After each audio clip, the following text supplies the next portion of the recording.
क्योंकि वो चालाक आदमी डैनी के बारे में बहुत कुछ बता सकता है। मेरी होंठों पर बेसाख्ता मुस्कुराहट तैर गई।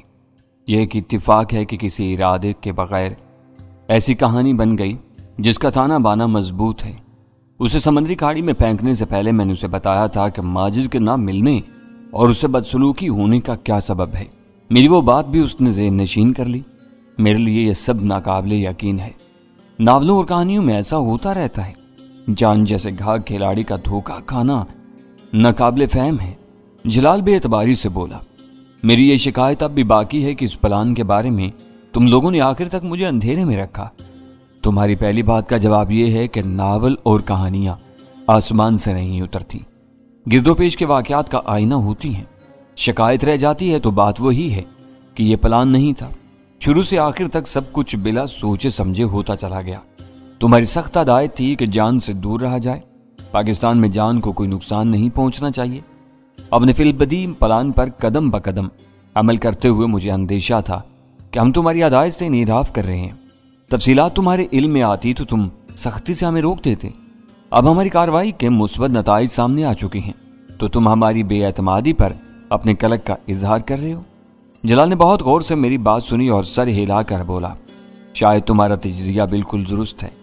नताइज सामने आने से पहले शायद मेरा रवैया कुछ और होता। क्या तुम महज इस वजह से पुरजोश थे कि जान और उसके सरपरस्तों की तवज्जो माजिद यमनी की तरफ मबजूल हो गई है? अव्वल खान ने दोबारा पूछा। हाँ, डैनी से इनकी पुरानी पुरख्वाहिश है, फिर भी वो दूसरे नंबर पर चला गया है। इन्हें यकीन है कि माजिद कराची में है। मकामी इंतजामिया उसे जल्द पकड़ लेगी। उसे घेरने के लिए अमरीकी कमांडोज भी भेस बदल कर निकल पड़े होंगे। सुल्तान शाह ने इजहार ख्याल किया। वो कमांडोज बाहर से नहीं आए। इनका ताल्लुक कौंसल खाने के हिफाजती अमले से है। वो अपनी ड्यूटी पर लौट चुके हैं। कमाल की बात यह है कि नैटी जेटी पर जान की नाक टूटने के सिवा किसी का खून नहीं बहा। गोलियों के धुआंधार तबादले के बाद पुलिस पहुंची तो वहां सिर्फ गोलियों के खौल जा बजा बिखरे हुए थे। किसी मुतनफिस का पता नहीं था। इन लोगों ने माजिद को पकड़ने का बोझ मकामी इंतजामिया के सर डाल दिया है। खुद जान क्या कर रहा है? मैंने पूछा। सबसे दिलचस्प बात यही है, वो इस वाक़े से इतना खौफजदा हुआ है कि आज रात ही यहाँ से भागने पर तुल गया है। इन तब्दीलियों की वजह से मैंने इस्लामाबाद रवानगी का प्रोग्राम मुलतवी कर दिया और तुम्हारी तलाश शुरू कर दी ताकि तुम सबको ब्रीफ कर सकूं। यहाँ पता चला कि तुम मुझसे 2 हाथ आगे चल रहे हो। यहाँ माजिद पकड़ा गया तो उसका क्या होगा? अव्वल खान ने पूछा। तुम लोगों ने जो कुछ बताया है वो सुनने के बाद माजिद की गिरफ्तारी का कोई इम्कान नजर नहीं आता। जान को ख्वाहिश थी कि उसे पकड़कर डैनी के बारे में पूछताछ की जाए। कराची में फैले हुए अरब ग्रोहों से उसके करीबी मरासम मालूम होते हैं। जलाल बताने लगा, आज शाम तक अमरीकी चिरागपा थे। पाकिस्तानी हुकाम की नेक नियति पर शुकूक शुबात का इजहार कर रहे थे। अब अचानक ऐसी क्या तब्दीली आ गई कि जान अपना काम मुकामी इंतजामिया को सौंप कर यहाँ से भागने की फिक्र में है? मैंने सवाल किया। नैटी जेटी के वाक़े ने उन्हें बदतरीन दिफाई पोजीशन में धकेल दिया है। एक बार फिर सख्ती से यह सवाल उठाया गया है कि नकलो हरकत में सख्त तरीन एहतियाती तदाबीर पर अमल करने की हदायत के बावजूद अहम अमरीकी अफसर और सफारतकार बार बार दूर उफ्तादा वैरानों में जाकर मसाइब क्यों मोल ले रहे हैं? इनके अज़ाइम मशकूक नजर आते हैं। इस तरह वो मकामी इंतजामिया के लिए भी अमन व अमान के संगीन मसाइल पैदा कर रहे हैं।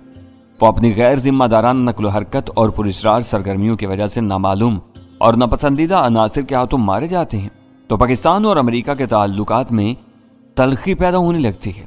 अमरीकी अपने अफसरों की हरकतों की पर्दापोशी के लिए पाकिस्तानियों पर नाजायज दबाव डालने लगते हैं। जलाल ने वजाहत से सूरत हाल बयान कर दी। यह सवाल किसने उठाए हैं? मैंने धीमी मगर पुरख्याल आवाज में पूछा। दफ्तर खारजा और वजारत दाखिला वाले अमरीकियों पर सख्त बरहम हैं। हालात ने उन्हें अपनी बरहमी के इजहार का खुला मौका फराम कर दिया है। रात के 11 बजे अमरीकी सफीर को दफ्तर खारजा में तलब करके एक बहुत सख्त मगर खुफिया एहतजाजी मरासला दिया गया है कि अमरीकी एहलकार पाकिस्तान के अमन व अमान को बर्बाद करने वाली हरकतों में मुलव्विस हो रहे हैं। जलाल की वो वजाहत सुनकर मुझे यूं महसूस हुआ जैसे मेरे वजूद में ठंड सी पड़ गई हो। मैंने कहा, इनके खिलाफ सबूत हैं, इसलिए इन्होंने खामोशी से पसपाई इख्तियार कर ली है ताकि इनके करतूतों पर पर्दा पड़ाए। वक्त गुजरने के साथ इस वाक़े की धूल बैठ जाएगी तो वो नई मुहिम जोई शुरू कर देंगे। ये एक मुसलसल अमल है। जब तक इनकी नीयत साफ नहीं होगी ऐसे वाक़यात रुनमा होते रहेंगे। मुझे खुशी है कि तुम जैसे आम लोग इनके खिलाफ सफाराह होकर बड़ी बड़ी कामयाबियां हासिल कर रहे हैं। आज तो कराची की पुलिस ने भी बर वक्त कार्रवाई की अछूती मिसाल कायम कर दी। जान को भीगे हुए चूहे की तरह खाड़ी के गहरे और नमकीन पानी से निकाला गया तो पुलिस पहले से उसके इस्तकबाल के लिए तैयार थी। उसका साथी बेहोश पड़ा हुआ था। पानी में डुबकियां खाकर वो इतना बदहवास हो चुका था कि उसे कोई झूठ न सोच सका। उसने सारा सच उगल दिया। जलाल कह रहा था, इस बिखरे बिखरे सच की कड़ियां हम लोगों ने सर जोड़ कर मिलाई हैं। तुम्हारे आपस की बातों से बहुत कुछ समझ में आ गया है। वीरा ने पहली मर्तबा जुबान खोली। फिर भी कई बातें वजाहत तलब है। इस वक्त सिर्फ एक ही बात वजाहत तलब है। तुमने शहीद अब्दुल्ला के लिए फातिया में हाथ उठाकर क्या पढ़ा था? सुल्तान शाह ने अचानक वो गैर मुतवक्का सवाल कर डाला। जलाल समेत हर एक के होंठों पर मुस्कुराहट फैल गई। सबकी निगाहें वीरा के चेहरे पर मरकूज हो गई थी। मैंने अब्दुल्ला के लिए अपनी अकीदत और एहतराम के इजहार में अलामती तौर पर तुम्हारे साथ हाथ उठाए थे। वीरा ने चंद सानियों तक सुल्तान शाह को घूरने के बाद सकूत तोड़ा। मुझे नहीं मालूम कि तुम क्या पढ़ रहे थे, मगर ईसाइयों का खुदा भी तुम्हारे खुदा की तरह नीयतें देखता है। इस वक्त मेरी दुआ थी कि खुदा दूसरे जहान में उसे अपने इनामात और लुत्फ़ो करम से नवाजे और उसके पसमानगान को सब्र इस्तकामत के साथ ये सानिया बर्दाश्त करने की कुव्वत अता करे। वेरी गुड वीरा, जलाल बेसाख्ता बोल पड़ा। अपने शहीद साथी के लिए मैं तुमसे इससे बेहतर दुआ की तवक्का नहीं कर सकता था। दरअसल खुदा एक ही है, यह हमारी अक्लों का फतूर है कि हमने उसे अल्लाह, खुदा, गाड, भगवान और ना जाने क्या क्या बनाया हुआ है। वीरा ने एतमाद से कहा, खुदा एक अनदेखी और सबसे बाला दस्त कुव्वत का नाम है जो जिंदगी की खालिक और खातिम है। इस नुक्ते पर सब मुत्तफिक हैं। इससे आगे मजहबों और फिर फिरकों तक का इख्तलाफ पैदा हो जाता है। मैंने इसी नुक्ते पर अपनी तवज्जो मरकूज करके दुआ की थी। मजीद वेरी गुड। सुल्तान शाह सबसे पहले बोल पड़ा। मुझे अंदाजा नहीं था कि किसी मजहबी मामले पर तुम्हारी सोच इतनी वाज़ेह होगी। उसके लबो लहजे में वीरा के लिए तज़हीक का शायबा तक नहीं था। सुल्तान शाह ने उसकी तौसीफ करके अपने सवाल की नदामत को धो दिया था। तुम इस वक्त सद्दफ मेंशन में बैठे क्या कर रहे थे? कदर सुकूत के बाद मैंने जलाल से पूछा। कई मामलात थे। सबसे अहम एक ताज़ा कैदी था जो 2 साल से एक भारतीय सफारती अफसर का इन्फार्मर बना हुआ है। उसका एतराफ़ी बयान लेने के बाद उसकी गिरफ्तारी डिक्लेयर कर दी जाती। इस इक़दाम के नतीजे में अब्दुल्ला के बच जाने की उम्मीद की जा रही थी, मगर हमें ताख़ीर हो गई। राह ने अपना काम दिखा दिया। अब इस कैदी का क्या बनेगा? ग़ज़ाला ने दिलचस्पी के साथ पूछा।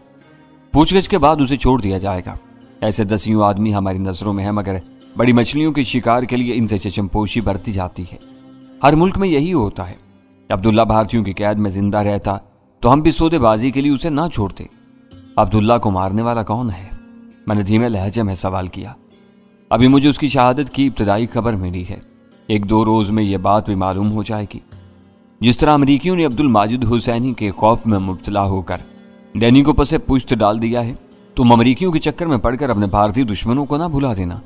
इनसे निमटना हमारी पहली तरजीह है, क्योंकि हमें सबसे ज्यादा नुकसान वही पहुंचाते हैं। इन्होंने अमरीकियों के जहनों को हमारी तरफ से जहर आलूद किया हुआ है। मैं ये बात अच्छी तरह जानता हूं और इसीलिए मैं तुम्हारी तलाश में था। अमरीकी दबाव में आर्जी कमी से फायदा उठाकर हमें भारतीयों को रगड़ देना चाहिए। इस बारे में जलाल का रवैया इब्तदा ही से जारहाना था। वो अंदर की बहुत सी बातें जानता था। उसे मालूम था कि भारतीय कहाँ कहाँ हमारे पीछे लगे हुए थे।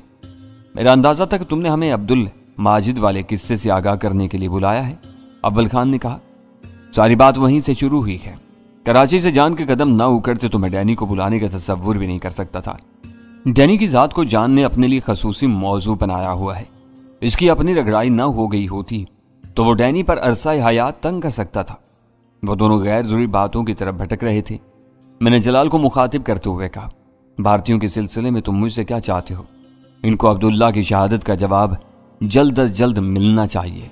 उसके असल कातिल का सुराग मिलता रहेगा। मैं चाहता हूं कि तुम अपना काम शुरू कर दो। मैं वही जानना चाह रहा हूं कि अब मुझे क्या करना है। मैंने मुस्कुराते हुए जोर देकर कहा, मुझे कुछ कहने या बताने की जरूरत नहीं है। नरेश ने तुम्हें जो काम सौंपा था वो शुरू हो जाना चाहिए। उसने मुझे जो फोन और फैक्स नंबर दिए थे, इन पर राब्ता कायम करने की कोशिश शायद अब कामयाब ना हो। मैंने खदशा जाहिर किया।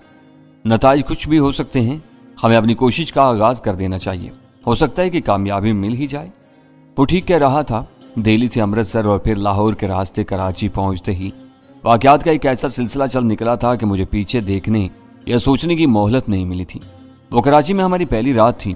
हमें शहर में आए हुए पूरे 24 घंटे भी नहीं हुए थे कि हमारे खिलाफ मसाइल ने सर उठाना शुरू कर दिया था।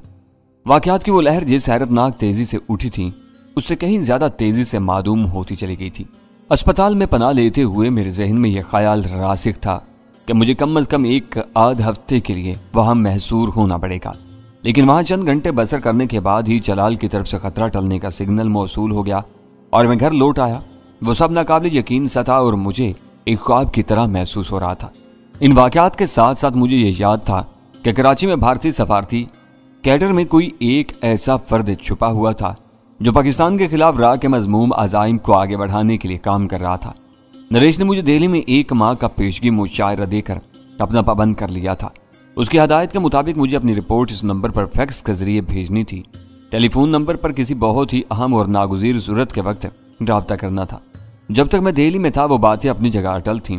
خود میرا منصوبہ تھا کہ میں کراچی واپس جاتے ہی اوٹ پٹانگ یا پھر اخباری اطلاعات پر مبنی رپورٹیں اس نمبر پر فیکس کر کے غداروں کی صف میں اپنی جگہ بناؤں گا اور پھر ان کے گریباں پر ہاتھ ڈالنے کی کوشش کروں گا۔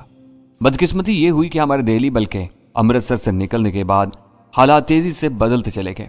انل اور نریش کی لاشوں کی دریافت نے دہلی میں ایک طوفان کھڑا کر دیا۔ پاکستان کے خلاف راہ اور امریکی CIA کا گٹھ جوڑ نیا نہیں تھا۔ امریکی گرگوں کے تعاون سے راہ والوں کو یہ نتیجہ اخذ کرنے میں زیادہ دیر نہیں لگی کہ میں دہلی میں ہونے والی خون ریزیوں میں سرگرم کردار ادا کر رہا تھا۔ انل اور نریش کو مارنے کے بعد میں امرتسر کے راستے پاکستان فرار ہو گیا۔ بھیم گن کا استعمال بھارت میں میری موجودگی کا ناقابل تردید ثبوت قرار پایا۔ راہ والوں کی تفتیش کا آخری موڑ یہ تھا کہ انہوں نے ڈینی کے ساتھ مظہر خان کی تلاش بھی شروع کر دی تھی۔ میری آخری اطلاعات کے مطابق انہیں یہ شبہ نہیں ہو سکا تھا کہ وہ ایک ہی شخص کے 2 نام تھے۔ پاکستان اور بھارت کے درمیان سیاسی اور سفارتی تعلقات میں سرد مہری مغایرت اور کشیدگی کا دور چل رہا تھا۔ یہ کسی بھی طرح ممکن نہیں تھا کہ بھارت کے مطالبے پر پاکستانی حکام مجھے گردن سے دبوچ کر ان کے حوالے کر دیتے۔ بھارتیوں کی وہ ضرورت پوری کرنے کے لیے فوری طور پر امریکی حرکت میں آ گئے۔ جان ایچکوف بجلی کسی تیزی سے ایک طیارہ چارٹر کر کے استنبول سے کراچی آ پہنچا اور اس نے پاکستانی ایجنسیوں سے ڈینی اور مظہر خان کی گرفتاری کا مطالبہ کر دیا۔ بھارتیوں نے مظہر خان کا نام مطلوب افراد کی فہرست میں ڈال دیا تھا۔ مجھے امید نہیں تھی کہ وہ اس نام سے بھیجے ہوئے کسی فیکس پر یقین کر لیں گے، پھر بھی ان سے رابطے کی ایک کوشش کر لینے میں کوئی حرج نہیں تھا۔ جلال نے اس نمبر کی نشاندہی کے سوا کوئی بات نہیں کی تھی، لیکن ایک اشارہ ملتے ہی میرے ذہن نے کام کرنا شروع کر دیا تھا۔ اگر میں اپنے پہلے ہی پیغام میں یہ واویلا مچا دیتا کہ میرے بھارت سے نکلتے ہی میرے ساتھ ظالمانہ امتیاز برتنا شروع کر دیا گیا تھا۔ راہ کا تنخواہ دار ہوتے ہوئے مجھے مشتبہ قرار دے دیا گیا تھا، جس کے نتیجے میں پاکستان میں میری آزادانہ نقل و حرکت مخدوش ہو گئی تھی اور میں کراچی میں روپوش ہونے پر مجبور ہو گیا تھا، تو راہ کے مقامی گماشتے کے دھوکہ کھا جانے کی امید ہو سکتی تھی۔ جلال نے مجھ سے تفصیل سے بات نہیں کی تھی، شاید اس کا مدعا بھی یہی تھا کہ ایک کوشش کر لینی چاہیے۔ وہ اندھیرے میں چلایا ہوا تیر ہوتا، نشانے پر لگ جاتا تو کامیابی کے دروازے کھل جاتے، ورنہ خطا ہونا اس کا مقدر تھا۔ ہمارے کراچی پہنچتے ہی جو چکر چل پڑا وہ تمہارے سامنے ہے، میں نے جلال سے کہا۔ مہلت ملنے پر میں اس فیکس نمبر پر ایک کوشش ضرور کروں گا۔ اس کوشش کا کوئی خاص فائدہ نہیں ہوگا کیونکہ وہ ایک طرفہ رابطہ ہے، ویرا بولی۔ ڈینی کو پتہ نہیں چل سکے گا کہ انہوں نے مظہر خان کے بھیجے ہوئے فیکس کو اہمیت دی ہے یا اسے مسترد کر کے ردی کی ٹوکری کی نظر کر دیا ہے۔ جلال کی مستفسرانہ نظریں میری طرف اٹھ گئیں۔ میں نے کہا، بظاہر ویرا کا اعتراض درست نظر آتا ہے، لیکن فیکس وصول کرنے والا اپنے بھی کچھ نہ کچھ ذرائع رکھتا ہوگا۔ ایسے لوگ ناقابل یقین ذرائع سے رابطے کی کوئی نہ کوئی صورت نکال لیتے ہیں۔ رابطہ کرنے سے پہلے ہمیں اس پر بھی غور کر لینا چاہیے۔ ویرا نے سگریٹ کا دھواں اگلتے ہوئے سنجیدگی سے کہا۔ بچکانہ باتیں مت کرو، میں نے منہ بنا کر کہا۔ جب رابطہ کیا جائے گا تو سب سوچ لیا جائے گا۔ میں نے ویرا کو خاموش کر دیا، مگر حقیقت یہ تھی کہ اس مسئلے کا حل اسی وقت میرے ذہن میں آیا تھا۔ میں ان لوگوں سے تبادلہ خیال کیے بغیر یہ فیصلہ کر چکا تھا کہ میرے پہلے فیکس کا متن کسی رپورٹ کے بجائے میری داد و فریاد پر مشتمل ہوتا۔ سیدھی سی بات تھی کہ میں اس پیغام کے آخر میں یہ اضافہ کر دیتا کہ میں ایک مقررہ وقت پر فون کروں گا تاکہ مزید ہدایات لے سکوں۔ مقررہ وقت پر کی جانے والی میری فون کال کے ساتھ ہونے والے سلوک سے پتہ چل جاتا کہ راہ والے مظہر خان پر کس حد تک بھروسہ کرنے کے لیے تیار تھے۔ میرے وہ فیصلے میری ذات تک محدود رہے، اس بارے میں کسی نے کوئی سوال نہیں اٹھایا اور عبد الماجد والا قصہ دوبارہ شروع ہو گیا۔ اس واقعے کی پوری تفصیلات میرے علم میں تھیں، یہاں اول خان ان کا چشمدید گواہ تھا۔ جلال کی معلومات پولیس رپورٹ تک محدود تھیں۔ ان قوائف میں ماجد کی جگہ میرا نام رکھ کر وہ سب کچھ سمجھ گیا تھا۔ بقیہ تینوں افراد نے ہمارے تبادلہ خیال میں دخل اندازی نہیں کی تھی، مگر ان کے ذہنوں میں متعدد سوالات چکرا رہے تھے۔ کچھ دیر کے سوال و جواب کے بعد جلال نے اول خان سے کہا، میرے ذہن میں بھی کئی تشنہ سوال ابھر رہے ہیں، تم ایک دفعہ شروع سے آخر تک کے واقعات دہرا ڈالو، ہم سب کی تسلی ہو جائے گی۔ ویرا اور سلطان شاہ نے پرزور انداز میں جلال کی تجویز کی تائید کی۔ غزالہ اپنے معمول کے مطابق خاموش بیٹھی مسکراتی رہی اور اول خان نے CSD والے فون کے ذریعے جان کے گھر سے رابطے میں ناکامی سے قصے کی ابتدا کر دی۔ سب لوگ انہماک اور گہری دلچسپی سے اول خان کی بتائی ہوئی تفصیل سن رہے تھے۔ وہ اس معاملے میں ابتدا سے آخر تک میرا شریک کار رہا تھا، لہٰذا اس نے جزویات کو بھی نظر انداز نہیں کیا۔ میں خاموشی سے اپنی جگہ بیٹھا ذہن میں اپنے اس پیغام کا خاکہ مرتب کرنے کی کوشش کر رہا تھا جو مجھے نریش کے دیے ہوئے نمبر پر فیکس کرنا تھا۔ اول خان کی وہ روداد ختم ہونے کے بعد کچھ دیر تک سوالات اور تعریف و تحسین کا سلسلہ چلتا رہا۔ پھر جلال مجھ سے اجازت لے کر فون کی طرف متوجہ ہو گیا۔ اس نے اپنے آدمیوں کو رابطے کے لیے ہمارے گھر کا فون نمبر دینا مناسب نہیں سمجھا تھا۔ صدف مینشن کے تازہ ترین حالات سے باخبر رہنے کے لیے اس کی وکال ضروری تھی۔ فون پر گفتگو کے آغاز میں چند ثانیوں کے لیے اس کا لہجہ تیز ہوا، پھر اسے خیال آ گیا کہ وہ اپنے دفتر میں نہیں، ہم لوگوں کے درمیان موجود تھا۔ اس کی آواز فوری طور پر اعتدال پر آ گئی۔ کچھ دیر تک بات کرنے کے بعد وہ ہمارے درمیان لوٹ آیا۔ اس کے چہرے سے افسردگی جھلک رہی تھی۔ جب تم یہاں آئے تو اداس تھے، اب ایک بار پھر افسردگی نے تمہارے چہرے پر ڈیرے ڈال دی ہیں۔ اس کے بیٹھنے کے بعد میں نے معنی کے لہجے میں کہا، ماتحت جب اپنی حدود سے تجاوز کر جائیں تو مجھے شدید کوفت ہوتی ہے۔ عبداللہ کی موت کی خبر سن کر میرے آدمی اشتعال اور غصے میں تھے۔ میرے یہاں آنے کے بعد انہوں نے قیدی پر دل کھول کر تشدد کیا ہوگا۔ تیورا کر گرنے سے اس کی گردن کی ہڈی ٹوٹ گئی اور وہ مر گیا۔ جلال نے بتایا، جو کچھ ہو گیا اسے واپس لوٹانا ممکن نہیں ہے۔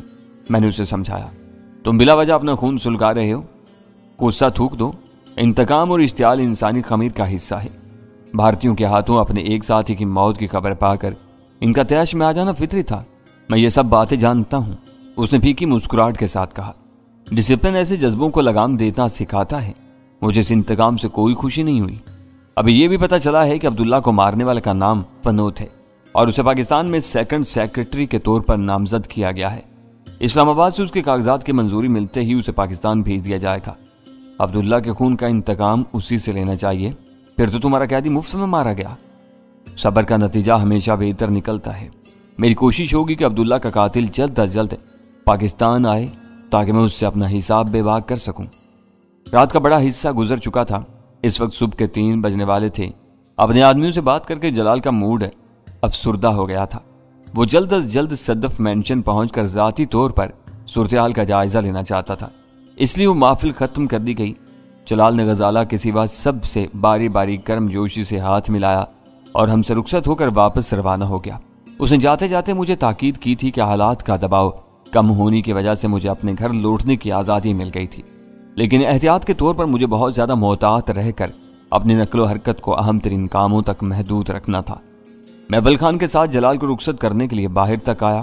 اول خان نے خنک ہوا میں اپنی دونوں ہتھیلیاں آپس میں زور زور سے رگڑ کر حرارت حاصل کرنے کی کوشش کی اور وہیں سے گھر جانے کی خواہش ظاہر کرتی۔ وہ دوسروں کو الوداع کہنے کے لیے اندر جاتا تو اس کا مزید وقت برباد ہو سکتا تھا۔ وہ عیالدار آدمی تھا، اپنے فرائض کی بجاوری کے لیے اپنے بیوی بچوں کو بھول کر تندہی سے دن رات کاموں میں لگا رہتا تھا۔ میں نے اسے بھی رخصت کر دیا۔ میں ان دونوں کو روانہ کر کے گھر میں داخل ہوا تو ڈرائنگ روم سے ویرا اور سلطان شاہ کی تیز آوازیں آ رہی تھیں۔ مہمانوں کے جاتے ہی تم دونوں نے ہنگامہ کیوں کھڑا کر دیا؟ میں نے ڈرائنگ روم میں داخل ہوتے ہوئے اونچی آواز میں پوچھا۔ میں نے صرف اتنی سی بات پوچھ لی تھی کہ یہ اس وقت کس کے لیے بند سمر کر آئی تھی اور یہ ناراض ہو گئی۔ سلطان شاہ نے ویرا کی طرف اشارہ کرتے ہوئے کہا، تم کون سا میرے باپ یا شوہر لگتے ہو کہ یہ سوال کر رہے ہو؟ ویرا آنکھیں نکال کر غرائی۔ تم دونوں بلا وجہ ہر وقت ایک دوسرے سے لڑتے جھگڑتے رہتے ہو۔ مخلصانہ کوشش کرو تو تمہارے درمیان ان میں سے کم از کم ایک رشتہ پیدا ہو سکتا ہے۔ میں نے ان کے مکالمے سن کر ہنستے ہوئے اپنی رائے صادر کر دی۔ تم اسے ڈانٹنے کی بجائے ہنس رہے ہو؟ یہ ہر وقت مجھ سے بدتمیزی کرتا رہتا ہے۔ کیا باہر سے آنے والے مہمانوں کے لیے حلیہ درست کرنا بننا سنورنا کہلاتا ہے؟ قطعی نہیں کہلاتا، لیکن اس وقت تم نے کمال کر دیا۔ آنکھوں کے میک اپ نے تمہاری بلانوشی کے اثرات کی بہت اچھی طرح پردہ پوشی کی ہوئی ہے۔ بس میں نے بھی یہی بات کہنی چاہی تھی۔ میرے خاموش ہوتے سلطان شاہ بول پڑا۔ الفاظ ذرا مختلف تھے۔ یہ بگڑ گئی، حالانکہ اس میں بگڑنے والی کوئی بات نہیں تھی۔ یہ کہہ دیتی کہ مہمانوں کے استقبال کی تیاری کی ہے اور بات ختم ہو جاتی۔ میں سلطان شاہ کی معصومیت کو اچھی طرح جانتا اور سمجھتا تھا۔ मैंने उसे घूरते हुए कहा, अब तुमने भी परपुर्जे निकालने शुरू कर दिए हैं। अपनी खाल में रहा करो, किसी वक्त तलखियाँ इतनी बढ़ जाएंगी कि जिंदगी भर पछताते रहोगे। डैनी की बातें गौर से सुनो और गिरा से बांध लो। वीना ने सोफे से उठते हुए सुल्तान शाह को हटाई थी।